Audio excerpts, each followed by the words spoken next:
Vous allez tous savoir pourquoi je fais cette interview au Maroc. Voilà, on va parler un peu de mon arrivée au Maroc, qu'est-ce que j'ai prévu de faire au Maroc dans ces prochains jours. En tout cas, c'est un réel kiff. Merci pour votre accueil parce que vous êtes vraiment très chaleureux. Je sais que je suis suivi par énormément de Marocains.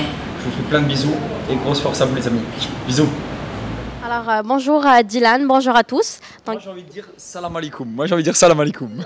À la marocaine.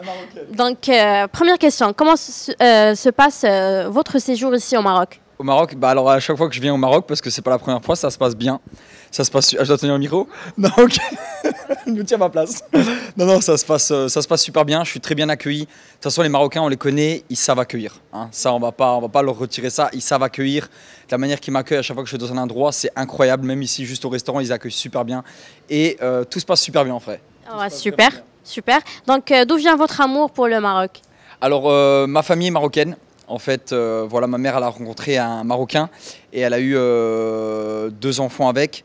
Du coup, voilà, je connais un peu Oujda, je connais le Marrakech. Je suis venu plusieurs fois ici avec ma famille et j'ai ma famille d'ailleurs qui habite à Oujda. Du coup, voilà, d'où vient mon amour pour le Maroc par rapport à la famille en fait. C'est clair. Donc, qu'est-ce qui vous attire le plus ici? Vous êtes là. Bah déjà, c'est que le pays soit musulman. Parce que moi-même, je me suis converti à l'islam et le fait que le pays soit musulman, c'est ce qui m'attire le plus. C'est de venir dans un pays musulman. Ça, c'est vraiment la chose numéro 1. Après, c'est quand même un très beau pays. On nous accueille bien, il fait beau, les gens sont gentils. Je pourrais dire des tonnes de choses, mais c'est vraiment, c'est ça, en global, c'est ça, quoi. D'accord. Donc, parlez-nous un peu plus sur votre tournée humanitaire au sud du Maroc. Ok. Vu que je me considère comme marocain, parce que j'ai quand même mes petits frères qui sont marocains, et que toute ma famille par rapport au mariage est marocaine, marocaine, je sais pas. Du coup, je me considère un peu marocain. Voilà, je vais venir ramener ma petite pierre à l'édifice et faire un voyage humanitaire du 24 novembre au 4 décembre. Pendant 10 jours, on va essayer d'aller dans un village lointain où peut-être ils sont en manque d'eau ou de nutrition ou de soins médicaux et on va essayer de faire ce qu'on peut faire, voilà, avec les moyens qu'on a et je me prétends pas être un héros, je me prétends juste venir en aide à des enfants qui sont un peu démunis. Voilà, c'était ma question, à peu près ma question. En fait, pourquoi vous avez choisi d'aider les autres, en fait? Je vois plusieurs jeunes comme vous, des célébrités, en fait, qui un petit peu négligent ce côté-là, qui s'en foutent, en quelque sorte, de ce côté-là. Pourquoi vous avez, choisi d'aider les gens au lieu de faire la fête H24 et vous amuser tout le temps? Déjà, je dirais que c'est beaucoup par rapport à l'islam, parce que dans l'islam, on dit que c'est important d'aider son prochain. Et je ne me vois pas vivre comme un riche et faire comme si j'étais aveugle. Moi, je sais ce qui se passe au Sénégal, je sais ce qui se passe en Afrique, je sais ce qui se passe au Maroc, je sais ce qui se passe en France. Il y a des pauvres partout et on se doit, nous, qui avons plus les moyens que les autres, de les aider et de ne pas faire comme si ça n'existait pas. Moi, je sais que dans des pays, il y a des enfants qui n'ont pas d'eau, qu'il y a des enfants qui n'ont pas d'école. Et je ne me vois pas vivre comme les autres et faire comme si tout allait bien et que tout le monde était bien et vivre que dans ma villa et faire... Non, ça c'est impossible pour moi. Je sais ce qui se passe et je veux faire en sorte que ça s'arrête. Et si on pouvait tous être comme ça serait mieux encore. Est-ce que vous n'êtes pas en train de jouer un petit peu le rôle de l'héros, du mec parfait, soi-disant?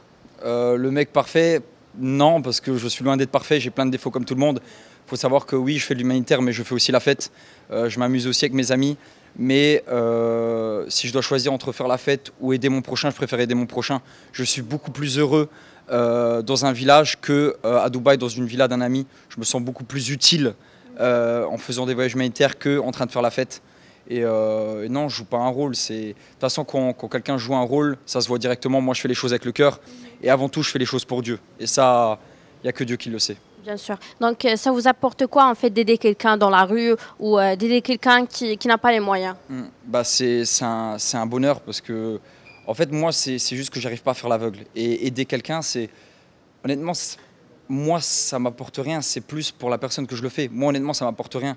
Tu vois, c'est plus pour la personne que je le fais. Quand je mets une école coranique en place ou quand je mets une école pour des enfants en place, moi, personnellement, ça m'apporte rien. Certes, je suis très content de le faire, je suis très heureux de le faire, mais je le fais pour eux, je le fais pour les enfants.